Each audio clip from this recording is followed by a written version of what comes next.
The commercial airliner settled into cruising altitude somewhere over the Atlantic, 38,000 feet above a world that had no idea what was about to unfold. In row 12, seat C, a woman in her mid-30s sat motionless, her fingers tracing the rim of an untouched champagne flute. Designer sunglasses rested on auburn hair pulled into a careless twist. A Patek Philippe watch caught the cabin light. To the businessman in 12B, she was exactly what she appeared to be, wealth incarnate, bored and beautiful. He'd already tried conversation twice.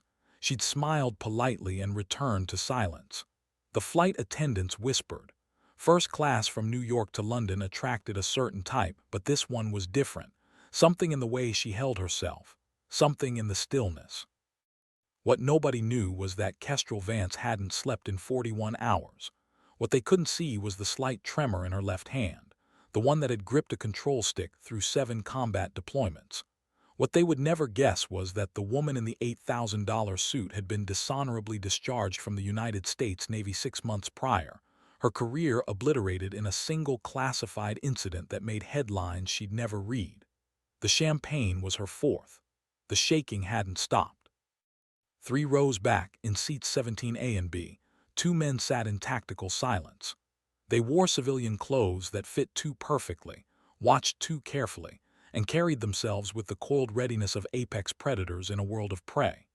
Navy SEALs, though their boarding passes said otherwise. Lieutenant Commander Marcus Okonkwo and Chief Petty Officer David Rains were 42 hours into what should have been a 72-hour leave after an operation in the Balkans that officially never happened.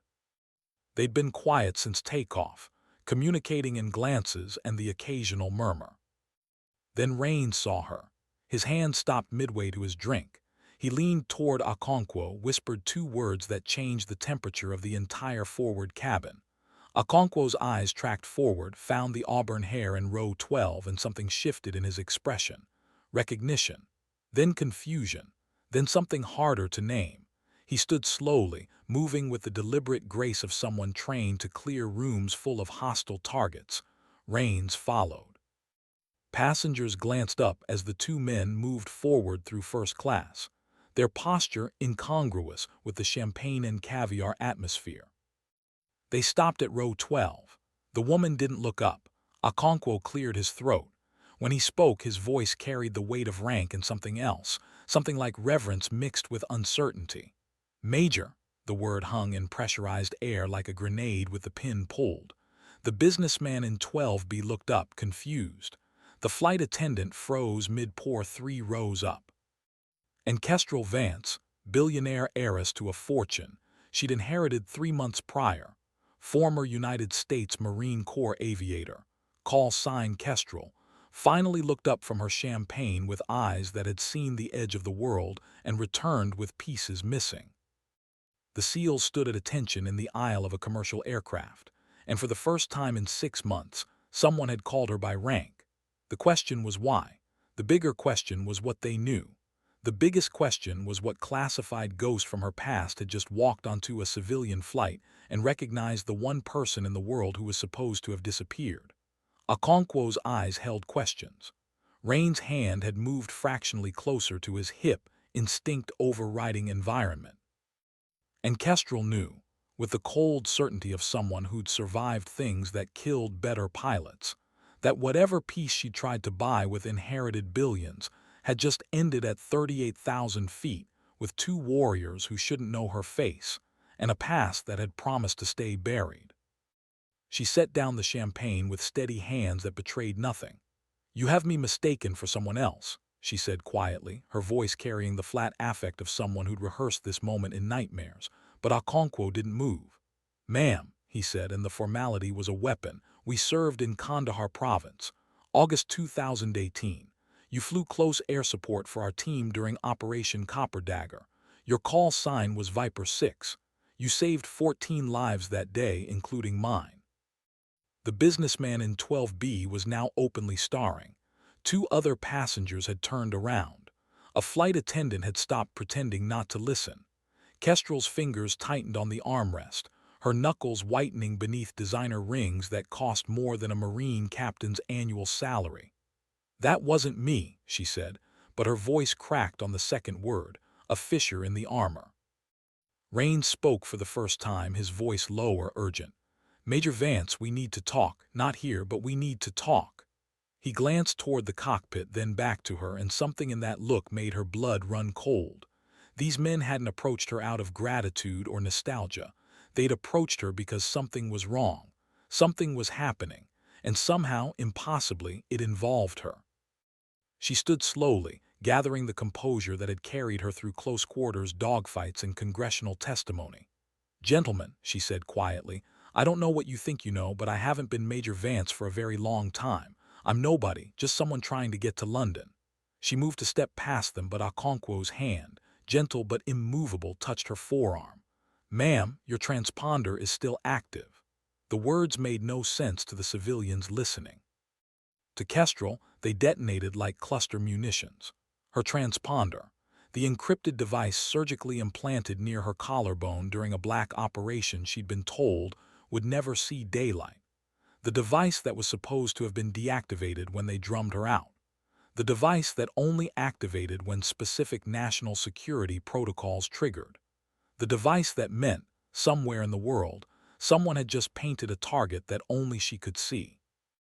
Her expression didn't change, but her eyes did. The bored heiress evaporated.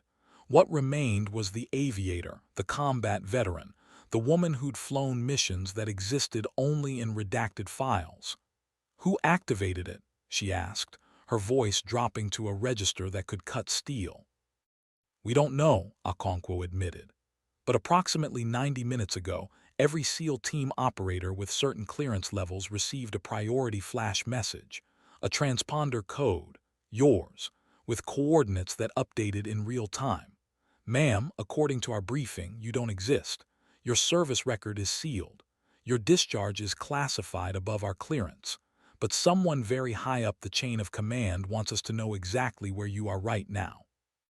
And that someone has the authority to activate a device that should be cold." The cabin seemed to contract. Kestrel's mind raced through possibilities, each more terrifying than the last. The operation in Syria, the incident in North Korea, the thing they'd made her do in the South China Sea that had ended with her career in flames and orders to disappear. "How many operators received the signal?" she asked. Raines and Okonkwo exchanged glances. "That's classified, ma'am," Raines said carefully. "But enough that we're not the only ones who know you're on this flight." A soft chime indicated the seatbelt sign, turbulence ahead. The captain's voice came over the intercom, smooth and unconcerned, announcing a course adjustment. Routine. Except Kestrel heard something in the pause between words, a fractional hesitation that civilian ears would miss. She'd flown enough missions to know when a pilot was lying to keep passengers calm. Her eyes flicked to the overhead panel tracking the flight path display. They were deviating, slightly, just enough. "We need to get to the cockpit," she said quietly, both SEALs tensed. "Ma'am," Okonkwo's hand had definitely moved closer to his concealed weapon now. "This flight is being diverted," Kestrel said, her voice clinical, detached. "The captain just lied about turbulence. We're not heading to London anymore. We're heading somewhere else. Somewhere someone with a lot of power wants me to be. And if they've activated my transponder and fed my location to special operations teams, they're not planning a reunion. They're planning an extraction, or an execution." The SEALs processed this in seconds. Raines pulled out his phone, thumbed it to life despite the cabin rules, and his face went pale. "Ma'am, we've got a problem." He showed her the screen.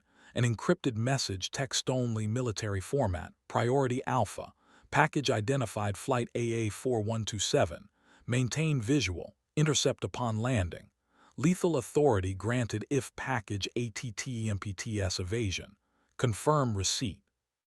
Kestrel read it twice. Package. They were calling her a package, and someone had authorized lethal force. "When did you receive this?" she asked.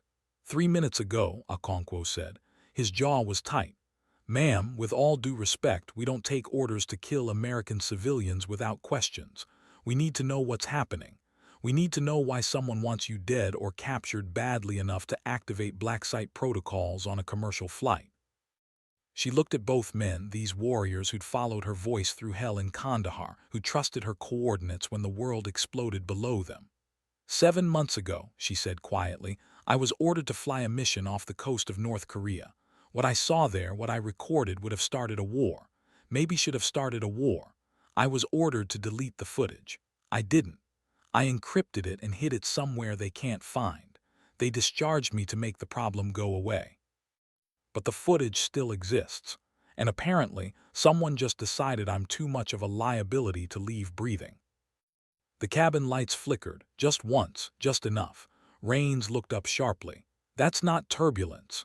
Kestrel was already moving, pushing past them toward the front galley, her heels clicking on carpet that suddenly felt like a countdown timer. The lead flight attendant, a woman in her 50s with the kind of competence that comes from 10,000 flights, looked up as Kestrel approached. Ma'am, you need to return to your seat. I need to speak to the captain, Kestrel said. No, please. No explanation, just command. The flight attendant's eyes narrowed. I'm sorry, but that's not possible. Kestrel leaned in close, her voice dropping to barely a whisper. My name is Major Kestrel Vance, United States Marine Corps. This flight is being hijacked via remote systems. You have approximately 4 minutes to get me into that cockpit or everyone on this plane dies. Do you understand? The flight attendant's face went white. Behind Kestrel, Okonkwo and Rains had positioned themselves to block the aisle, their casual demeanor evaporating into tactical readiness. The few passengers paying attention sensed the shift, that primordial awareness that something predatory had entered the space. The flight attendant looked at Kestrel's eyes, not the designer clothes or the jewelry, but the eyes, and saw something that made her decision instant. She reached for the intercom, punched in a code, spoke quickly in a language of aviation that only crew understood. The cockpit door's lock clicked. It opened 6 inches. The captain, a man in his early 60s with silver hair and the weathered calm of 30 years in command, looked out. His eyes found Kestrel, then the 2 SEALs, and something crossed his face. Recognition, not of her face but of what she represented. You're the package, he said quietly. Not a question. Kestrel pushed through the door. The cockpit was standard for a 777, but nothing about what she saw on the instruments was standard. The first officer, younger, visibly sweating, had his hands on the controls but his eyes on the navigation display. They were 300 miles off course and descending. Who ordered the deviation? Kestrel demanded. The captain's hands were steady on the yoke, but his voice betrayed him. We received a direct order from air traffic control. Priority rerouting due to security situation in UK airspace. We're being directed to a military airfield in the Azores. Kestrel's blood turned to ice. The Azores, Portuguese territory, NATO base, far from witnesses or media. The perfect place to disappear a plane full of people while extracting or eliminating one passenger. That wasn't ATC, she said. That was someone using ATC frequency and codes. You're being vectored into an ambush. The first officer's hands tightened on the controls. Ma'am, with all due respect, who the hell are you? Kestrel pulled down the collar of her designer blouse, revealing the small scar near her collarbone. I'm the reason your transponder is broadcasting a second encrypted signal you don't know about. I'm the reason your aircraft is being tracked by intelligence services across 3 continents. And I'm the reason that if you land in the Azores, none of us are walking off this plane alive. The captain's face went hard. You're military. Not a question. Kestrel nodded. Discharged 6 months ago, forcibly. After I flew a mission that recorded evidence of an international incident involving Chinese and American forces that never made it to official reports. I was told to forget what I saw. I didn't. Now someone's decided to tie up loose ends. That someone has enough power to compromise air traffic control, activate black site protocols, and redirect a commercial flight. We're not dealing with normal channels. We're dealing with someone who operates above them. Behind her, Okonkwo's voice came low and urgent from the doorway. Ma'am, we've got movement in the cabin. 3 passengers, seats 22D, 24F, and 26A. They just made eye contact and shifted position. They're not civilians. Kestrel didn't turn around. "How many exits on a 777?" she asked the captain. "8," he replied. "4 main, 4 emergency. But at this altitude, not talking about jumping," Kestrel interrupted. "Talking about defending." "How many trained personnel do we have on this aircraft?" Rains appeared at the cockpit door. 2 SEALs, 1 former Marine aviator, and if that air marshal in 34C is actually an air marshal and not another asset, maybe 1 more. 4 against however many assets they put on board to ensure compliance. "Ma'am, we're outgunned and out of position. If they wanted you dead, they'd have just shot you in New York. They want you alive, which means they want what you know. That buys us time, but not much." The captain's voice cut through. "Someone tell me what the hell is happening to my aircraft." Kestrel pulled up the navigation display, her fingers moving across the touchscreen with the muscle memory of thousands of cockpit hours. "You're being directed to Lage Field in the Azores. Official story will be a security concern, maybe a bomb threat, something that justifies the diversion. Once on the ground, special operations teams will board under the guise of rescue and security.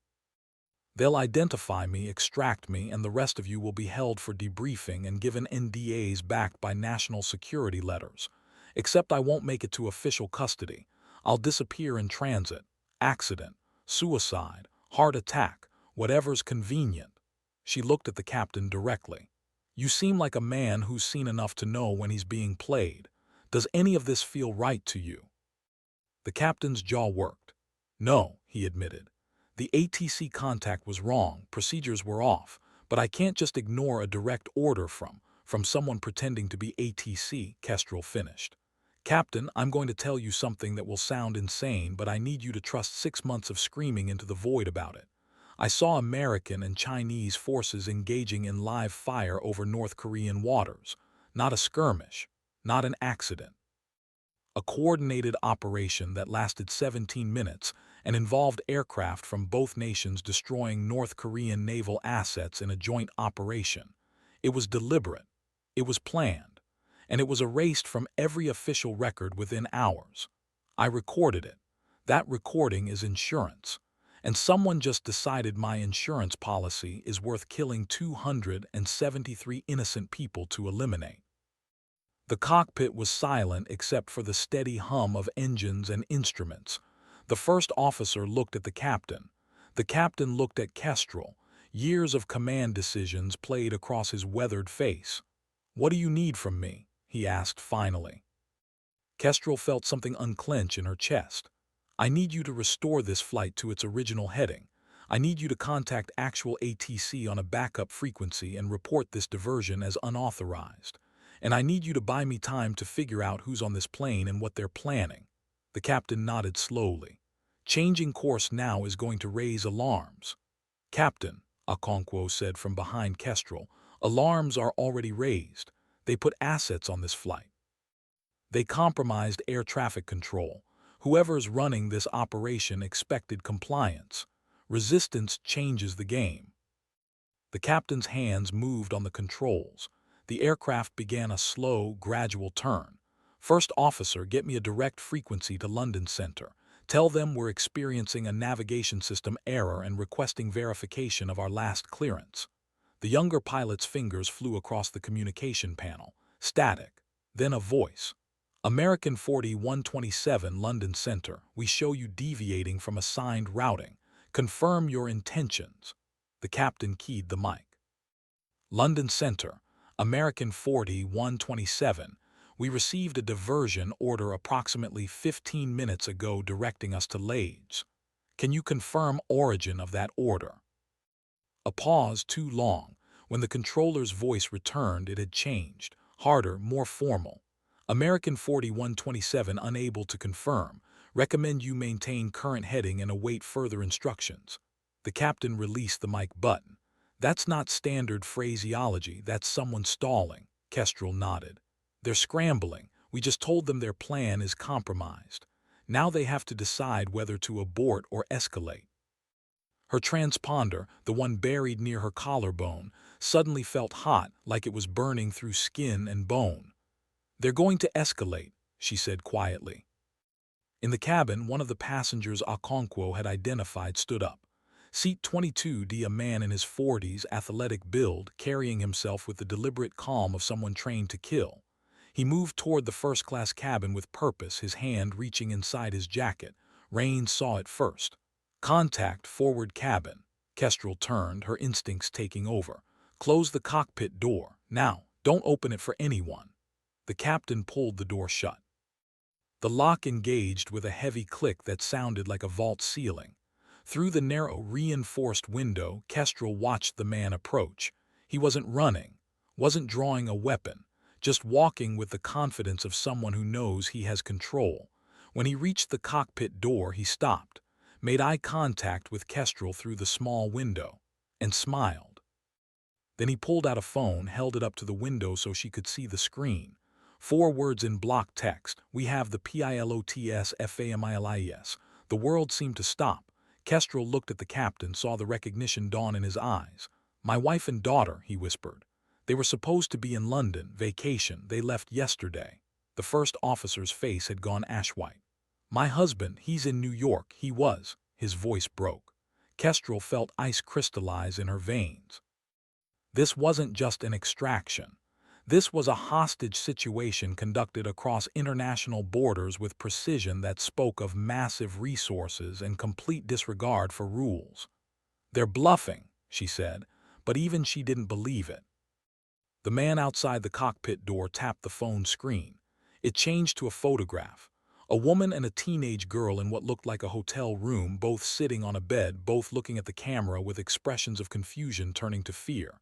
The captain made a sound like he'd been punched. "That's them. That's my family. Jesus Christ, that's my family." The man's smile widened. He pointed at Kestrel, then pointed down. The message was clear: land the plane or they die. Kestrel's mind raced through scenarios, each one worse than the last. "Captain, I need you to listen to me very carefully," she said, her voice steady despite the adrenaline screaming through her system. "This man is lying. If they wanted to hurt your family, they'd show you proof of harm to force compliance. They're showing you proof of custody because that's all they have. They grabbed them fast, probably within the last hour, which means this is improvised. They didn't plan for resistance. We have leverage." The captain's hands were shaking on the yoke. "You're asking me to bet my family's lives on your assessment." Kestrel met his eyes. "I'm asking you to trust that the same people who would grab innocent families to force compliance are the same people who will kill everyone on this plane the moment they have what they want. Your family is leverage now. The moment you give them what they want, your family becomes liability.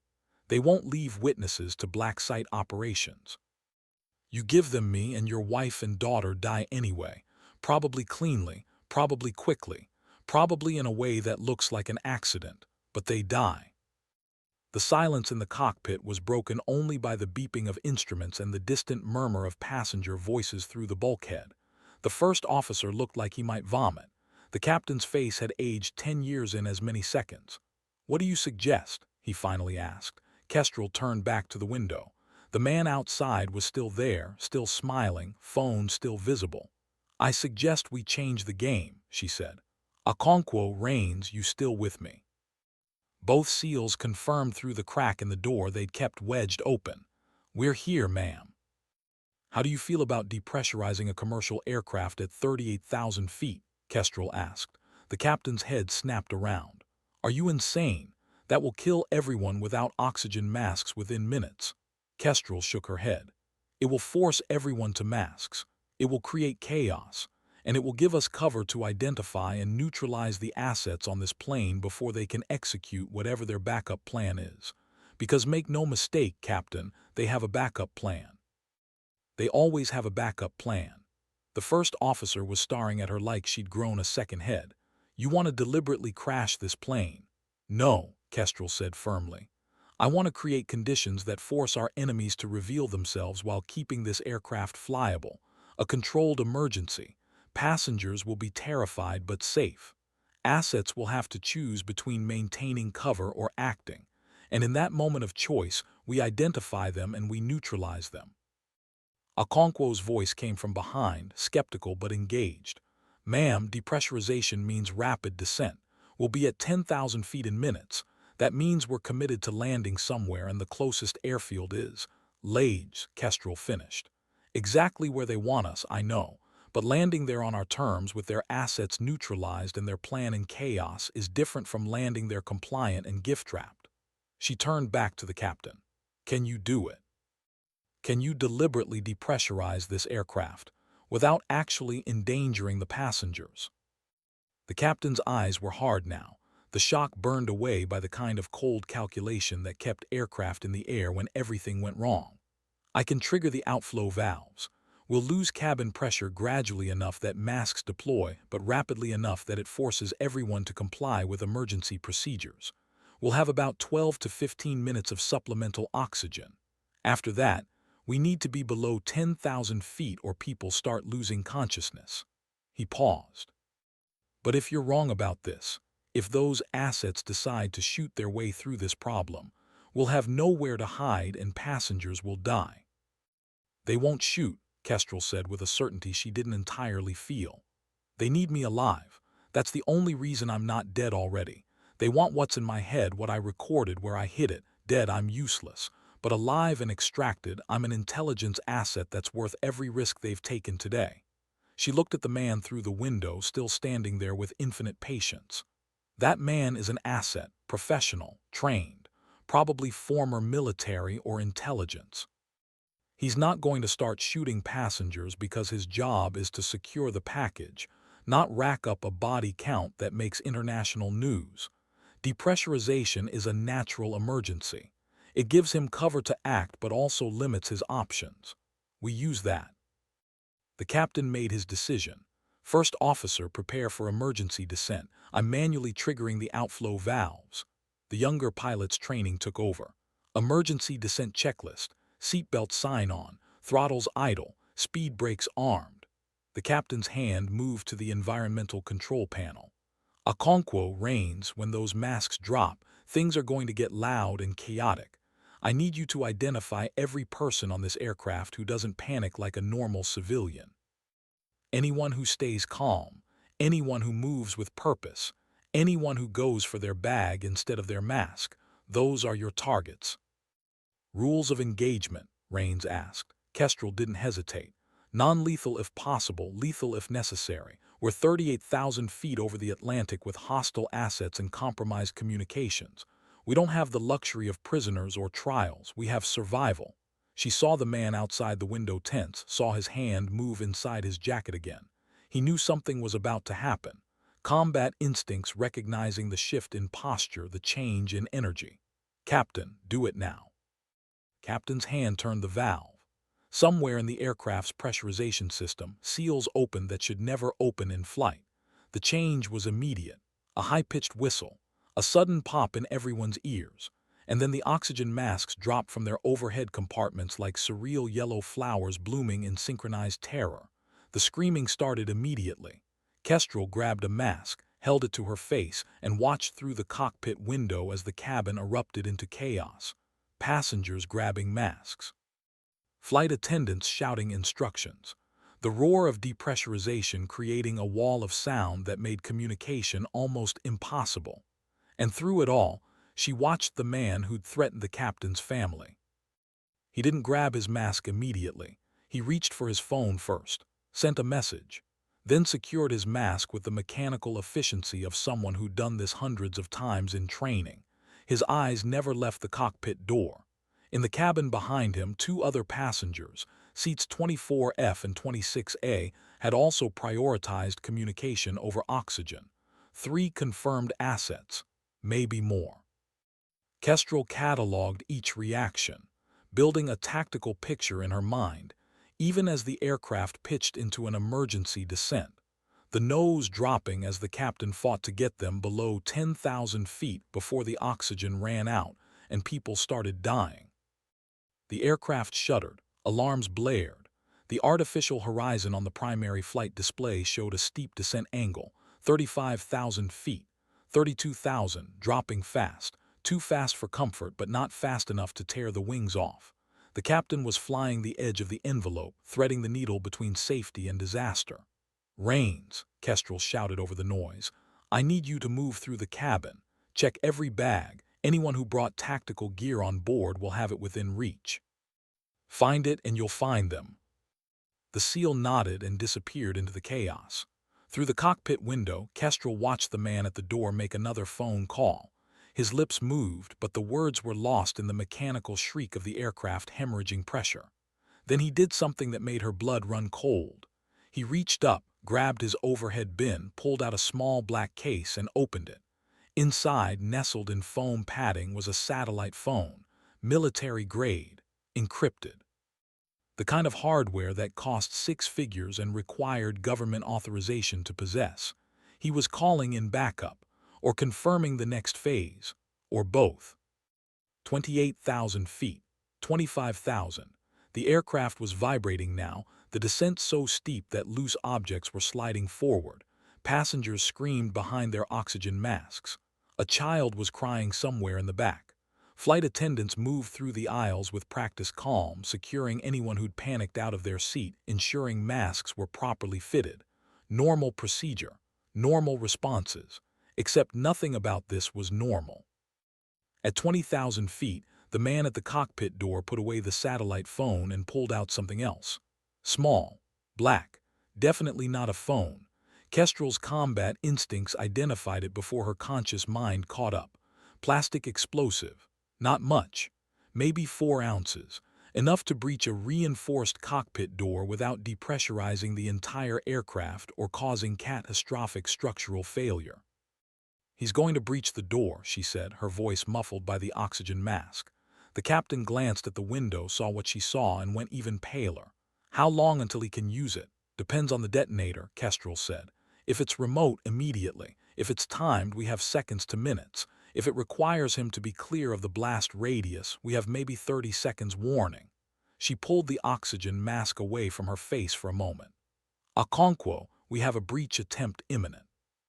I need you to clear the forward cabin. Get every civilian as far back as possible." The SEAL appeared, his own mask hanging around his neck, his breathing controlled despite the thin air. "Ma'am, we have a problem. Rains found tactical gear in 3 different carry-ons. Seats 22D, 24F, and 26A, the ones we already identified. But he also found something else. Seat 41B, an older woman traveling alone, has a case under her seat containing what looks like a backup communications array. Sophisticated. Expensive. She's not an asset. She's command and control. She's running this operation from the cabin." Kestrel felt pieces clicking into place. Not just assets on the plane. A mobile command center, real-time coordination, which meant every move they made was being observed and countered. "Can Rains disable the array?" Okonkwo shook his head. "Not without alerting her.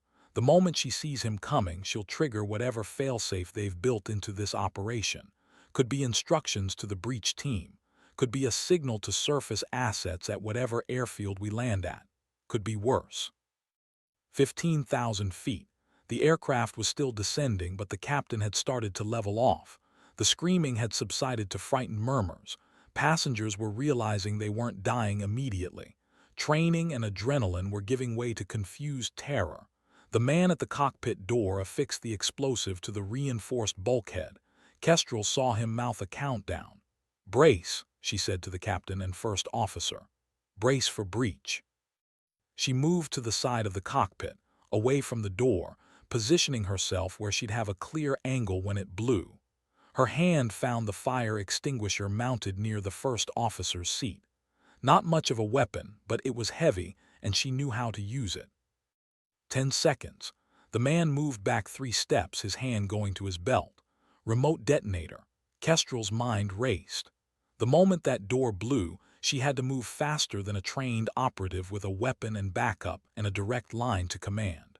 She had to end the threat before he could call in support, before the other assets could converge, before the woman in 41B could trigger whatever nightmare scenario they'd built into this operation. 5 seconds. Okonkwo had positioned himself on the other side of the door, out of the blast line, his hands ready. The SEAL's eyes met Kestrel's. No words, just understanding. They'd both been here before, in different wars, different aircraft, but the mathematics of violence were universal. 3 seconds. Kestrel pulled her oxygen mask tight, took 3 deep breaths to saturate her blood with oxygen. The aircraft hit 10,000 feet. The captain killed the descent, began leveling off. The immediate emergency was over. Everyone had air. Everyone was alive, which meant the next phase was about to begin. 2 seconds. The man's thumb moved on the detonator. Kestrel saw it happen in the stretched-out time dilation of combat. The motion, the depression of the button. The electrical current racing through wires embedded in commercial-grade plastic explosive, designed to cut through reinforced doors without killing everyone nearby. 1 second. The world exploded in sound and pressure. The cockpit door disintegrated inward in a shaped charge that sent fragments of carbon fiber and steel whistling through the small space like shrapnel. The blast was precise, professional, designed to breach, not destroy. The man came through the smoking gap immediately, his weapon up, his eyes scanning for targets with the methodical efficiency of someone who'd cleared hostile rooms for a living. He found Kestrel first. Their eyes met. And in that fractional second, before he could bring his weapon to bear, Kestrel threw the fire extinguisher. 20 pounds of steel cylinder spinning through smoke-filled air at 15 feet per second. It hit him in the chest, drove the air from his lungs, sent him staggering backward into the galley. Kestrel followed through the gap, her hands finding his weapon wrist, twisting, using his momentum against him. They went down together in a tangle of limbs and violence. Close quarters, no room for finesse, just survival. His knee came up toward her ribs. She twisted, took the blow on her hip, drove her elbow into his throat. He gagged, his grip on the weapon loosening. She tore it away, flung it behind her into the cockpit, and drove her fist into his solar plexus. Once. Twice. He blocked the third strike, got his hand around her throat, started squeezing. The edges of her vision began to gray. Not from lack of oxygen, they were at 10,000 feet now, air was breathable, but from the pressure on her carotid arteries, cutting blood flow to her brain. She had seconds before she lost consciousness. Her hand found his face, fingers finding eye sockets, pressing hard. He screamed, his grip loosening. She drove her forehead into his nose, felt cartilage crunch. Blood sprayed. She twisted away, gasping.